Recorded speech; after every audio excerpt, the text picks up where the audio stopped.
Hey everyone, welcome to another exciting, informative, and educational episode of Chevalier. Excuse me. Well, we are here to help people find happy, healthy, and long-term relationships. And it don't matter whether you're black, white, Asian, Hispanic, Puerto Rican, South American, or even the penguins in Antarctica. Because even in this 90-degree weather, them penguins looking for love too. So thank you guys for tuning in. I do apologize. It has been a while since I have made a video. I've been on vacation for the last week and a half, 2 weeks, and just taking the time to step back and really just try to put together the best product that I can for you guys. So I'm working on a lot of things, a new set, kind of take things to the next level in the hopes that I can continue to improve this show, this platform for you guys who have taken the time to give me your attention. Because at the end of the day, this show is not about views. It's about helping single people find happy and healthy relationships. So with that said, thank you all so much for chiming in to another episode of Chevalier. I am your host, Sebastian Michaelis. And I just can't thank you guys enough for being patient with me. So truly appreciate it, and it means the world to me. Speaking of the world, today's topic is addiction. And addiction is something that I normally wouldn't touch because it's its own topic in its own genre of things. But in dating, addiction can be very powerful because a lot of people step out into the dating market using addictions to fulfill the loneliness, the sadness, the void that they can't fulfill in finding that person they're looking for. For most of us, very importantly, finding a happy and healthy relationship feels that sadness, feels that loneliness, feels that depression that eats us up so bad that it changes who we are. We act different. We carry ourselves different. I remember in my early days before I got married that I didn't take on the consideration of my appearance as much as I did when I finally met a woman that cared about me. Before then, you know what I'm saying, or, you know, I didn't care about my career path or how good I was doing in school because it was just me. And there was no one to root me on and say, hey man, go be your best. Continue doing a good job. Keep reaching for the stars. It was literally just me. So because I was sad and I was lonely, I was able to deal with it in ways that fortunately didn't lead to addiction. But there are people who are addicted to drugs, who are addicted to alcohol, who are addicted to,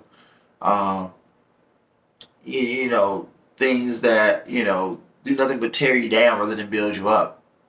And I'm not saying that I'm here to judge anyone because I've done my fair share of things that I can honestly say that I'm not necessarily proud of to aid and abet some of those addictions that helped me what I thought was making me feel better until I finally found someone. And so often in life, we cling on to our addiction so much because we think that, the drinking, the smoking, the drug use is helping us. And it gets to a point where your mind is physically endured in it. Your mind and your body, and it comes a point where your body becomes physically dependent on it. And that's what relapse is. Not necessarily relapse, but relapse. Because a lot of people get a hold of these addictions. Man, I can't find a woman to date, so I'm just going to drink all the time because that's going to take away the loneliness. Man, I'm going to smoke all the time because I don't want to think about being single because I'm so depressed that thinking about being single eats me up. So I'm just going to smoke this weed all the time. Man, I'm so lonely and depressed. I don't want to be alone, so I'm just going to pay for these prostitutes on dating sites and I'm going to spend all my money at the strip club because I ain't got nobody to be with. So I'd rather, spend, go broke to the point where I can't even eat for the next 4 days because at least I got to have that attention from a woman. And it becomes such a crippling thing that it affects your relationship at work. It affects your relationship with your friends, with your families, with your personal loved ones. Addiction affects the way you carry yourself. And people start to notice that. And it's interestingly enough, is that addiction that sometimes and sadly keeps people single because it alters who you are as a person. It makes you change the way you carry yourself.